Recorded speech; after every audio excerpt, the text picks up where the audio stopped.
আসসালামু আলাইকুম। আজকে আমরা বাচ্চাদের কনজেনিটাল হার্ট ডিজিজ নিয়ে আলোচনা করব। অর্থাৎ কনজেনিটাল মানে মায়ের পেট থেকে যেটা চলে আসে, হার্ট মানে হৃৎপিণ্ড, ডিজিজ মানে অসুখ। অর্থাৎ জন্মগতভাবে টপিকের নাম হচ্ছে কনজেনিটাল হার্ট ডিজিজ, CHD। তো এই কনজেনিটাল হার্ট ডিজিজ তা মাল্টিফ্যাক্টরিয়াল। আমি একটু ছবি এঁকে বোঝানোর চেষ্টা করি যে এটা কেন হয়, এটার পিছনে কারণ কি। অনেকগুলো কারণ, multifactorial, environmental pollution, maternal factors, others অন্যান্য ফ্যাক্টরস আছে। কিন্তু কনজেনিটাল হার্ট ডিজিজে আসলে হার্টের ভিতর ছিদ্রতা কোথায় থাকে এগুলো নিয়ে আজকে আমি আলোচনা করব। আমি সবার আগে হার্টটা আঁকাই। হ্যাঁ, এটা একটা হার্ট। দেখেন, হার্টের উপরের অংশ বা নিচের অংশ। উপরের অংশকে বলা হয় যে অ্যাট্রিয়াম বা অলিন্দ, আমরা ছোটোবেলায় পড়েছিলাম। আর নিচের অংশকে বলা হয় ভেন্ট্রিকল বা নিলয়। অ্যাট্রিয়ামটা ছোট থাকে, ভেন্ট্রিকলটা বড় থাকে। অ্যাট্রিয়ামে শরীর থেকে ব্লাড এখানে এসে জমা হয়, আর রাইট অ্যাট্রিয়ামে শরীর থেকে দূষিত রক্ত, কার্বন ডাইঅক্সাইড যুক্ত রক্ত এখানে এসে জমা হয়। আর লাংস থেকে বিশুদ্ধ রক্ত লেফট অ্যাট্রিয়ামে এসে জমা হয়।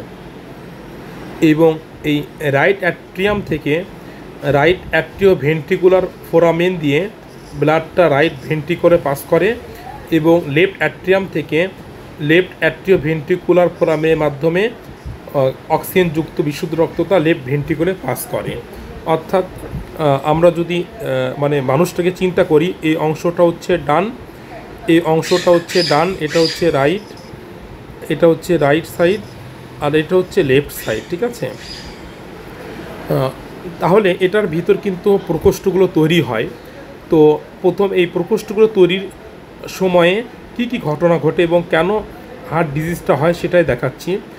এই অ্যাট্রিয়াম, দুইটা অ্যাট্রিয়ামের মাঝখানে একটা সেপ্টাম বা পর্দা গঠিত হয়। সেপ্টামটা পর্দা গঠিত হয়, এবং রাইট এবং লেফট ভেন্ট্রিকলের মাঝখানেও এই সেপ্টাম বা পর্দা গঠিত হয়। তাহলে দেখেন, আবার অ্যাট্রিয়াম এবং ভেন্ট্রিকলের মাঝখানেও সেপ্টাম বা পর্দা গঠিত হয়। এই লেফট অ্যাট্রিয়াম এবং লেফট ভেন্ট্রিকলের মাঝখানেও সেপ্টাম বা পর্দা গঠিত হয়।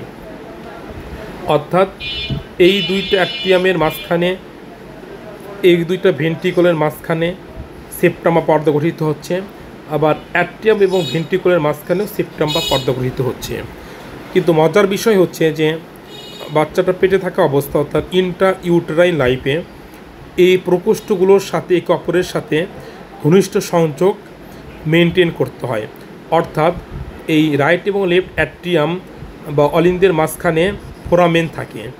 কেন গঠিত হয় অনেক অ্যানাটমিক্যাল বা এমব্রিওলজিক্যাল বলা বা বোঝানো অনেক কঠিন। জাস্ট এতটুকুই বোঝেন যে এই দুইটা অ্যাট্রিয়ামের মাঝখানে ফোরামেন থাকে, এবং এই দুইটা ভেন্ট্রিকলের মাঝখানে ছিদ্র থাকে। এই ছিদ্র দিয়ে ব্লাডের আদান প্রদান ঘটে। কিন্তু বাচ্চাটা যখন বের হয়ে চলে আসে, তখন ন্যাচারাল ওয়েতে আল্লাহ রাব্বুল আলামিনের ইচ্ছায় এই সেপ্টামটা ক্লোজ হয়ে যায়। কারণ তখন লাংস যেটা, অর্থাৎ ইন্ট্রা ইউটেরাইন লাইফে, অর্থাৎ পেটের ভিতর বাচ্চা থাকা অবস্থায় লাংসের কাজ করতো আসলে, বা ফুসফুসের কাজ করছো প্লাসেন্টা বা ফুল। কিন্তু যখন বাচ্চাটা দুনিয়াতে আসে তখন আর প্লাসেন্টা থাকে না, তখন কাজ করে লাংস। সুতরাং এই ছিদ্রগুলো বন্ধ হয়ে দেওয়ার প্রয়োজন। কিন্তু যদি এই ছিদ্রগুলো থেকে যায়, তখনই এই কনজেনিটাল হার্ট ডিজিজ, অর্থাৎ জন্মগতভাবে হার্টের ছিদ্র বা হার্টের সমস্যা তৈরি হয়। আপনারা সবথেকে মোস্ট কমন জন্মগতভাবে হার্টের অসুখটা হচ্ছে VSD। অনেক নাম শুনবেন, এবং আপনাদের অনেক বাচ্চার আছে। অর্থাৎ এটা হচ্ছে, আগেই বলেছি, এটা ভেন্ট্রিকুলার, আর এটা হচ্ছে সেপ্টাম। ডিফেক্টটা হচ্ছে এই ছিদ্রটাকে ডিফেক্ট বলা হয় যদি এটা ক্লোজ না হয়ে খোলা থাকে। এখন একটা কথা হচ্ছে, এই VSDটা কিন্তু থার্ড ট্রাইমেস্টারে, অর্থাৎ শেষের দিকে কিন্তু পেটের ভিতরই বন্ধ হয়ে যায়। ঠিক আছে? কিন্তু অনেক সময় বাচ্চাদের এই ছিদ্রটা খুবই ছোট থাকে বা খোলা থাকে, তখন সমস্যাগুলো হয়, বড়ও থাকতে পারে। এই ভেন্ট্রিকুলার সেপ্টাল ডিফেক্ট সবচেয়ে মোস্ট কমন। তো এটার সাইজ আছে, এটা আবার 3 রকম। স্মল মানে খুবই ছোট, যেটা 5 মিলিমিটারের চেয়ে কম থাকে। আর একটা হচ্ছে মিডিয়াম, যেটা 5 থেকে 10 মিলিমিটার থাকে। আর একটা হচ্ছে লার্জ, যেটা 10 মিলিমিটারের চেয়ে বেশি থাকে। ইউজুয়ালি স্মলগুলো স্পন্টেনাসলি, অর্থাৎ 1 বছর বা 2 বছর ভিতরে ক্লোজ হয়ে যায়, ইন্টারভেনশনের প্রয়োজন হয় না। মিডিয়ামগুলো, যেটা 5 থেকে 10 মিলিমিটার পরিধি, সেগুলো অনেক ক্ষেত্রে ক্লোজ হয়, আবার অনেক সময় ক্লোজ হয় না। এবং লার্জগুলো ইউজুয়ালি ক্লোজ হয় না, সেটার জন্য ইন্টারভেনশন দরকার হয়। যেমন স্মল ডিভাইস ক্লোজার, ক্যাথ ল্যাবের মাধ্যমে একটা ডিভাইস এখানে বসায় দেওয়া হয়, সেটা এভাবে ক্লোজ করে দেয়। এছাড়া যদি জটিল খুব হয় তাহলে অপারেশন লাগতে পারে। এই ক্লোজটা অনেক সময় আবার নির্ভর করে যে এই যে সেপ্টাম বা পর্দার 2টা অংশ, একটা হচ্ছে মাসকুলার বা মাংসল অংশ, আর একটা হচ্ছে যে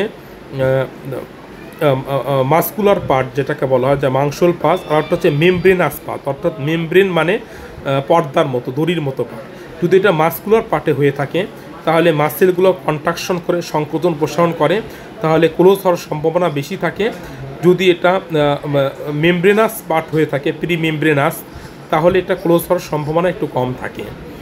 তো ইকো করে দেখা হয় আসলে এই ভিএসটির সাইজটা কতটুকু এবং কোন পার্টে আসে। যদি সাইজটা কম থাকে এবং মাসকুলার পার্ট থাকে তাহলে ইউজুয়ালি ক্লোজ হয়ে যায়। অনুরূপভাবে এএসডি, এখন আসি তাহলে এই যে অ্যাট্রিয়াল সেপ্টাল ডিফেক্ট, এএসডি, এটা হচ্ছে 2টা অ্যাট্রিয়া, এটা হচ্ছে সেপ্টাম, এটা হচ্ছে মাঝখানে যে ডিফেক্টটা থাকে। এই ডিফেক্টটাও 2 রকম, একটা হচ্ছে যে সেপ্টাম প্রাইমাম ডিফেক্ট, আবার হচ্ছে সেপ্টাম সেকান্ডাম ডিফেক্ট। মানে এই সেপ্টামে 2টা পার্ট থাকে, একটা হচ্ছে সেপ্টাম প্রাইমাম, সেপ্টাম সেকেন্ডাম। সেপ্টাম প্রাইমামের ভিতরে যদি এই ছিদ্রটা থাকে তাহলে এটা ক্লোজ হওয়ার সম্ভাবনা বেশি থাকে। পক্ষান্তরে যদি সেপ্টাম সেকেন্ডামের ছিদ্রটা থাকে তাহলে তার ক্লোজ হওয়ার সম্ভাবনা একটু কম থাকে। তো এরকম অনেকগুলো জন্মগতভাবে হার্টের সমস্যা থাকতে পারে। আমরা আজকে জাস্ট সবথেকে মোস্ট কমন হচ্ছে ভিএসটি সম্পর্কে একটু ধারণা দিলাম, আরও আছে যেমন এএসটি সম্পর্কে একটু বললাম, আরও আছে হচ্ছে পিডিএ, অর্থাৎ এটা খুব কমন, প্যাটেন্ট ডাক্টাস আর্টেরিওসাস। এটা জন্মের পরও 1-2 দিন, অনেক সময় কয়েকদিন ক্লোজ হয় না, এটা স্বাভাবিক থাকে। এটা ক্লোজ, এটা যে ওপেন থাকে, পেটের ভিতর ওপেন থাকাটা, অর্থাৎ ইন্ট্রা-ইউটেরাইন লাইফ, এটাই স্বাভাবিক। ক্লোজ হবে কখন? জন্মের পরে। যদি এটা জন্মের পুরো ক্লোজ না থাকে তাহলে এটা একটা কনজেনিটাল হার্ট ডিজিজ হয়ে যায়। আর একটা হচ্ছে টেট্রালজি অফ ফ্যালট, এগুলো হচ্ছে মানে একটা হচ্ছে অ্যাসানোটিক, যেখানে বাচ্চার সায়ানোসিস বা নীল হয়ে যায় না, অর্থাৎ অক্সিজেনের পরিমাণ কমে যায় না। আরটা হচ্ছে যেখানে বাচ্চার অক্সিজেনের পরিমাণ কমে যায়, যেমন সবথেকে কমন হচ্ছে ট্রফ, টেট্রালজি অফ ফ্যালট। এছাড়াও অন্যগুলো আছে, যেমন এখানে অনেকগুলো হার্ট থেকে কিন্তু অনেকগুলো ভেসেল রক্তনালী বের হয়, এগুলো যদি ট্রান্সপোজিশন হয়, বড় বড় আর্টারিগুলো, যদি আবার পালমারি ভেনাস ড্রেনেজে যদি টোটাল অ্যানোমালি হয়, আবার একটা যদি কারো ভেন্ট্রিকল থাকে, যে 2টা একটা যদি ভেন্ট্রিকল থাকে, যদি এখান থেকে যে রক্তনালী উৎপন্ন হয় আওয়ারটা এবং পালমোনারি, সেটা যদি অ্যাক্টেশিয়া থাকে, অর্থাৎ যদি তার ভালভি না থাকে, এরকম অনেকগুলো কারণ আছে যেগুলো বাচ্চাগুলো নীল হয়ে যায়। তো আমাকে একটু আজকে এই ভিডিওটা আপনাদের কেমন লাগলো সেটা একটু আমাকে জানাবেন, যেহেতু আমি আপনাদেরকে একদম সুন্দরকে একে বোঝানোর চেষ্টা করছি। আর এর পরবর্তীতে জন্মগতভাবে হার্টের ছিদ্র বা সমস্যার উপর কোন টপিকস নিয়ে আলোচনা চান বা আরও বেশি দূর চান কি না, তাহলে আমাকে যদি জানান তাহলে আমি সেই অনুযায়ী আপনাদের ভিডিও তৈরি করে দেখাবো ইনশাল্লাহ। সবাই ভালো থাকবেন, এটা সবার কাছে শেয়ার করে জানার সুযোগ করে দিবেন। আসসালামু আলাইকুম।